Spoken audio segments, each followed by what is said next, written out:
Hello बच्चों, आपका हमारे चैनल हिंदी वाणी में स्वागत है। आज हम पढ़ेंगे कक्षा 7वीं की पाठ्य पुस्तक बाल महाभारत कथा का 27वां पाठ। पाठ का नाम है पांडवों और कौरवों के सेनापति। आइए हम पाठ पढ़ते हैं। श्री कृष्ण उपलव्य लौट आए और हस्तिनापुर की चर्चा का हाल पांडवों को सुनाया। युधिष्ठिर अपने भाइयों से बोले, भैया अब सेना सुसज्जित करो और व्यूह रचना सुचारू रूप से कर लो। पांडवों की विशाल सेना को 7 हिस्सों में बांट दिया गया। द्रुपद, विराट, धृष्टद्युम्न, शिखंडी, सात्यकी, चेकितान, भीमसेन आदि 7 महारथी इन 7 दलों के नायक बने। अब प्रश्न उठा कि सेनापति किसे बनाया जाए। सबकी राय ली गई। अंत में युधिष्ठिर ने कहा कि सबने जिन जिन वीरों के नाम लिए हैं वे सभी सेनापति बनने के योग्य हैं, किंतु अर्जुन की राय मुझे हर दृष्टि से ठीक प्रतीत होती है। मैं उसी का समर्थन करता हूँ। धृष्टद्युम्न को ही सारी सेना का नायक बनाया जाए। वीर कुमार धृष्टद्युम्न को पांडवों की सेना का नायक बनाया गया और उसका विधिवत अभिषेक किया गया। अपने कोलाहल से दिशाओं को गुंजाती हुई पांडवों की सेना मैदान में आ पहुंची। उधर कौरवों की सेना के नायक थे भीष्म पितामह। भीष्म ने कहा, युद्ध का संचालन करके अपना ऋण अवश्य चुका दूंगा। लड़ाई की घोषणा करते समय मेरी सम्मति किसी ने नहीं ली थी। इसी कारण मैंने निश्चय कर लिया था कि जानबूझकर स्वयं आगे होकर पांडुपुत्रों का वध मैं नहीं करूंगा। कर्ण तुम लोगों का बहुत ही प्यारा है। शुरू से ही वह मेरा तथा मेरी सम्मतियों का विरोध करता आया है। अतः अच्छा हो कि अगर वह सेनापति बन जाए, इसमें मुझे कोई आपत्ति नहीं होगी। कर्ण का उद्दंड व्यवहार भीष्म को सदा से ही बहुत खटकता रहता था। कर्ण ने भी हठ कर लिया था कि जब तक भीष्म जीवित रहेंगे तब तक वह युद्ध भूमि में प्रवेश नहीं करेगा। भीष्म के मारे जाने के बाद ही वह लड़ाई में भाग लेगा और केवल अर्जुन को ही मारेगा। दुर्योधन ने सब सोच समझकर भीष्म पितामह की शर्त मान ली और उन्हीं को सेनापति नियुक्त किया। फलत कर्ण अब तक के लिए युद्ध से विरत रहा, यानी जब तक भीष्म पितामह जीवित हैं तब तक कर्ण युद्ध में भाग नहीं लेगा, ऐसा उसने निश्चय किया। पितामह के नायकत्व में कौरव सेना समुद्र की भांति लहरें मारती हुई कुरुक्षेत्र की ओर प्रवाहित हुई। उधर युद्ध की तैयारियां हो रही थी और उधर एक रोज बलराम पांडवों की छावनी में एकाएक जा पहुँचे। बलराम जी ने अपने बड़े बूढ़े विराटराज और द्रौपद राज को विधिवत प्रणाम किया और धर्मराज के पास बैठ गए। वह बोले, कितनी ही बार मैंने कृष्ण को कहा है कि हमारे लिए तो पांडव और कौरव दोनों ही एक समान हैं। इसमें हमें बीच में पड़ने की कोई आवश्यकता नहीं है, पर कृष्ण ने मेरी बात नहीं मानी। अर्जुन के प्रति उसका इतना स्नेह है कि उसने तुम्हारे पक्ष में रहकर युद्ध करना भी स्वीकार कर लिया। जिस तरफ कृष्ण हो उसके विपक्ष में मैं भला कैसे जाऊं? भीम और दुर्योधन दोनों ने ही मुझसे गदा युद्ध सीखा है। दोनों ही मेरे शिष्य हैं। दोनों पर एक जैसा मेरा प्यार है। इन दोनों कुरुवंशियों को यूं आपस में लड़ते मरते देखकर मुझसे यह सहन नहीं होता। लड़ो तुम लोग, परंतु यह सब देखने के लिए मैं यहाँ नहीं रह सकता हूँ। मुझे अब संसार से विराग हो गया है, अतः मैं जा रहा हूँ। युद्ध के समय सारे भारतवर्ष में 2 ही राजा युद्ध में सम्मिलित नहीं हुए और तटस्थ रहे, एक बलराम और दूसरे भोजकट के राजा रुक्मी। रुक्मी की छोटी बहन रुक्मणी कृष्ण की पत्नी थी। कुरुक्षेत्र में होने वाले युद्ध के समाचार सुनकर रुक्मी एक अक्षौहिणी सेना लेकर युद्ध में सम्मिलित होने को गया। उसने सोचा कि यह अवसर वासुदेव की मित्रता प्राप्त करने के लिए ठीक होगा, इसलिए वह पांडवों के पास पहुंचा और अर्जुन से बोला, पांडुपुत्र, आपकी सेना से शत्रु सेना कुछ अधिक मालूम होती है, इसी कारण मैं आपकी सहायता करने आया हूँ। यह सुनकर अर्जुन हंसते हुए रुक्मी से बोला, राजन, आप बिना शर्त के सहायता करना चाहते हैं तो आपका स्वागत है, नहीं तो आपकी जैसी इच्छा। यह सुनकर रुक्मी बड़ा क्रुद्ध हुआ और अपनी सेना लेकर दुर्योधन के पास चला गया। रुक्मी ने दुर्योधन से कहा, पांडव मेरी मदद नहीं चाहते हैं, इस कारण मैं आपकी सहायता हेतु आया हूँ।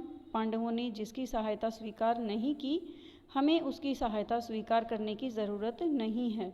यह कहकर दुर्योधन ने भी रुक्मी की सहायता ठुकरा दी। बेचारा रुक्मी दोनों तरफ से अपमानित होकर भोजकट वापस लौट गया।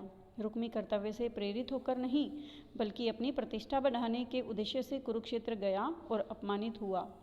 कुरुक्षेत्र के मैदान में दोनों तरफ की सेनाएं लड़ने को तैयार खड़ी थी।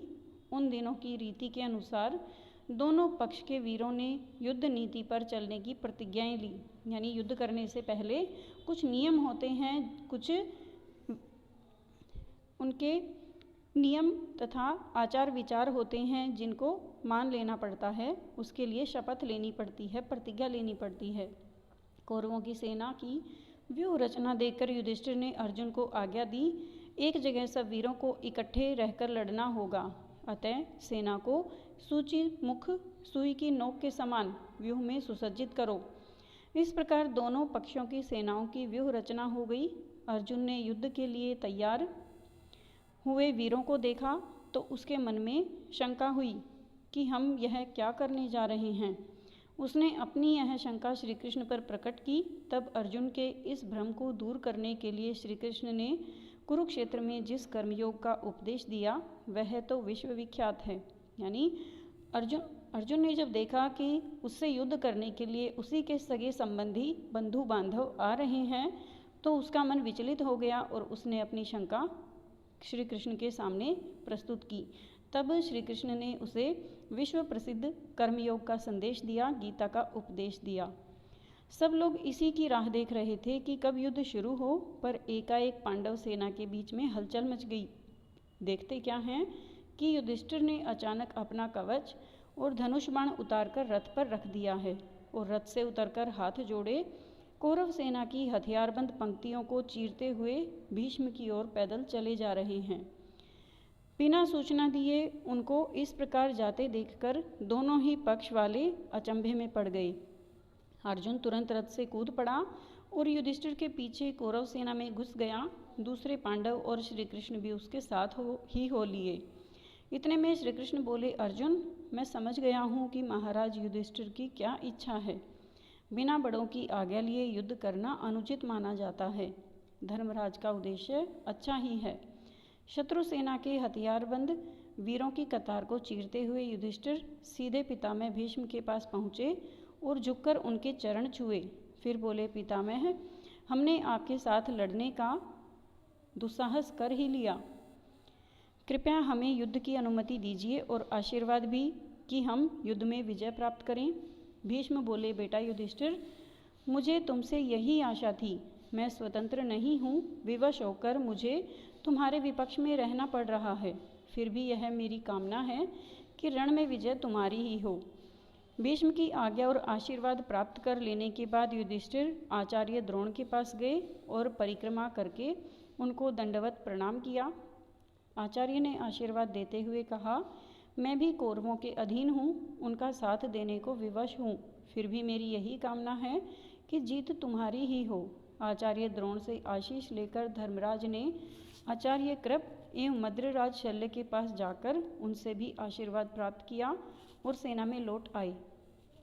युद्ध शुरू हुआ तो पहले बड़े योद्धाओं में द्वंद्व होने लगा। बराबर की ताकत वाले एक ही जैसे हथियार लेकर दो दो की जोड़ी आपस में लड़ने लगी। अर्जुन के साथ भीष्म, सात्यकी के साथ कृतवर्मा और अभिमन्यु बृहदपाल के साथ भिड़ गए। भीमसेन दुर्योधन से जा भिड़ा। युधिष्ठिर शल्य के साथ भिड़ने लगे, लड़ने लगे। धृष्टद्युम्न ने आचार्य द्रोण पर सारी शक्ति लगाकर हमला बोल दिया और इसी प्रकार प्रत्येक वीर युद्ध धर्म का पालन करता हुआ द्वंद्व करने लगा। भीष्म के नेतृत्व में कौरव वीरों ने 10 दिन तक युद्ध किया। 10 दिन के बाद भीष्म आहत हुए और द्रोणाचार्य सेनापति नियुक्त किए गए। द्रोणाचार्य भी जब खेत रहे तो कर्ण को सेनापतित्व ग्रहण करना पड़ा। 17वें दिन की लड़ाई में कर्ण का भी स्वर्गवास हो गया। इसके बाद शल्य ने कौरवों का सेनापति बनकर सेना का संचालन किया। इस प्रकार महाभारत का युद्ध कुल 18 दिन तक चला। उम्मीद है बच्चों आपको यह पाठ समझ में आ गया होगा कि किस प्रकार युद्ध आरंभ होने से पहले युधिष्ठिर ने अपने सभी वृद्धजनों से, गुरुजनों से अपने परिवार के, अपने कुल के बड़े बुजुर्गों से किस प्रकार से आशीर्वाद लिया और सबने उन्हें विजयी होने का आशीर्वाद दिया, और किस प्रकार से श्री कृष्ण ने कुरुक्षेत्र में अर्जुन को गीता का उपदेश दिया। अगले भाग में हम इस पाठ से लिए गए अभ्यास के प्रश्नोत्तर पढ़ेंगे। यदि आपको यह वीडियो अच्छा लगा तो आप इसे अपने दोस्तों के साथ ज़रूर शेयर करें। यदि कोई सुझाव है तो आप हमें कमेंट करके ज़रूर बताएं। धन्यवाद।